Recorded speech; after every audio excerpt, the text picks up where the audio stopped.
I believe in God our Father. I believe in Christ the Son.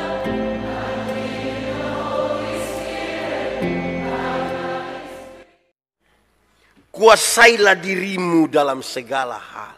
Kuasai diri. Saya bilang di mana-mana, saudara, kuasai diri itu orang yang mengerti tujuan. Orang yang mengerti tujuan itu dia kuasai diri. Misalnya dia tujuan mau pergi ke kantor gubernur. Dia keluar sampai pintu situ diberi tawaran belok kiri atau belok kanan. Dia ambil kiri. Sampai depan situ tawar lagi kiri atau kanan. Sampai di katedral situ ada lagi lurus kok belok. Semua diberi tawaran. Yang kuasai diri dia tahu tujuannya. Nah dia pun soal itu kalau kita bergeser tujuan. Dia pun soal itu kalau kita bergeser dari tujuan.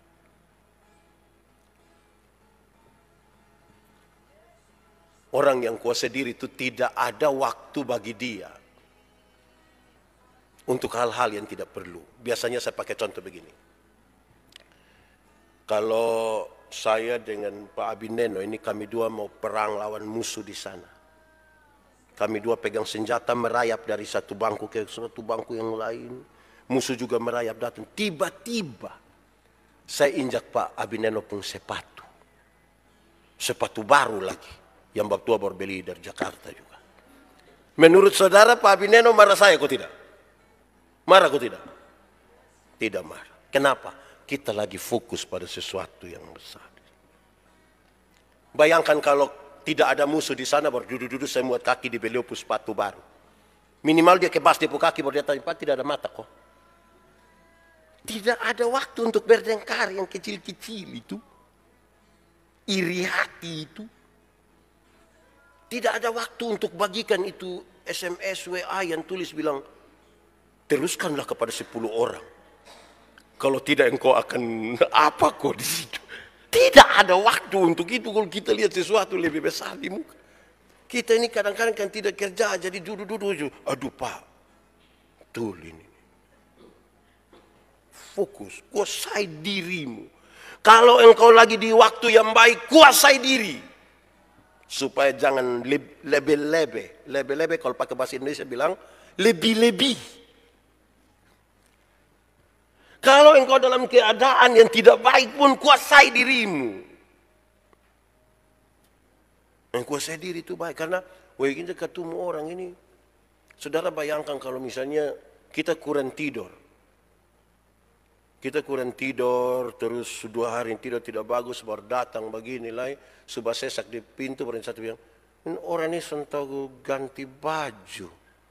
Itu kan kita punya emosi langsung. Kuasai diri, kuasai. Berikut, sabarlah menderita, sabarlah menderita. Berarti dalam pelayanan di bawah perintah kerajaan sorga itu, kerajaan Kristus, selalu ada resiko. Selalu akan ada resiko. Sabarlah menderita. Saya selalu ingat, kok Paul bilang saya, beberapa tahun lalu. Pak Pendeta, ketika kita doa minta kesabaran, Tuhan tidak kasih kita kesabaran. Dia izinkan ada masalah. Butuh yang sabar. Menderita.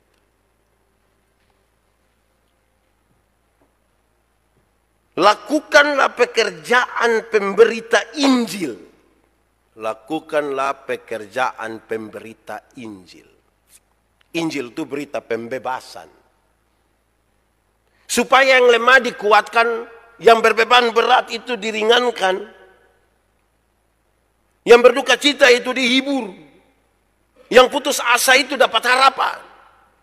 Yang ragu-ragu itu diberikan keyakinan. Itu Injil. Berita yang membebaskan. Lakukanlah.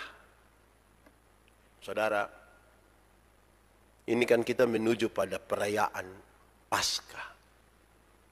Kristus Yesus itu menderita, mati bagi kita, bangkit. Dan itu kemenangan kita. Karena Tuhan Yesus.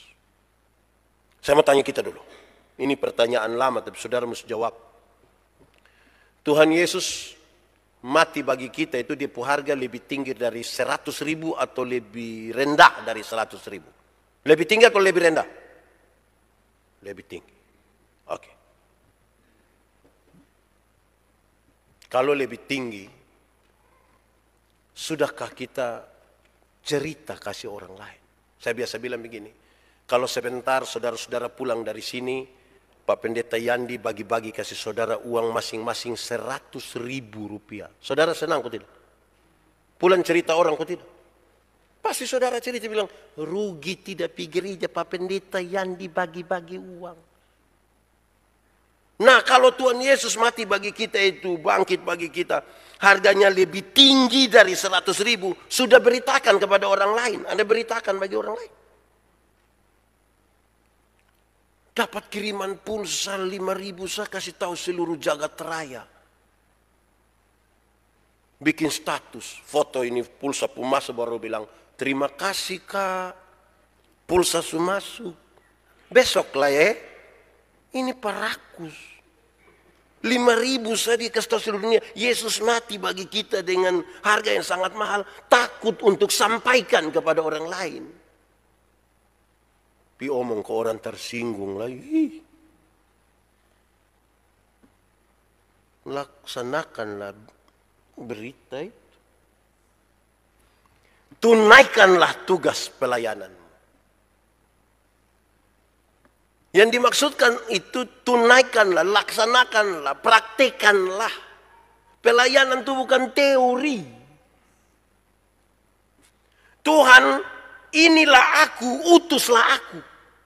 Bukan Tuhan, inilah aku, utuslah Okoet. Kan tidak begitu. Kita sudah berkhotbah tentang solidaritas kita kepada orang miskin. Lalu kita mau suruh siapa diurus itu orang miskin? Tunaikanlah pekerjaan. Pekerjaan pelayanan ini mau dilakukan ini. Dia bukan di ranah konseptual semata. Dia harus sebuah hal praktis yang dilakukan. Kerjakanlah. Sekarang ini di Indonesia ini virus kemiliteran itu makin meluas. Di saya saja begitu. Orang telepon, selamat pagi. Siap, selamat pagi Pak. Apa kabar? Siap, baik. Nanti bisa datang kok sebentar Pak. Siap. Pokoknya kita siap semua. Siap. Itu berarti laksanakan. Bukan hanya siap-siap. Itu kalau saya yang komandan dulu siap-siap apa? Laksanakan. Kira-kira gitu. I believe in God our Father.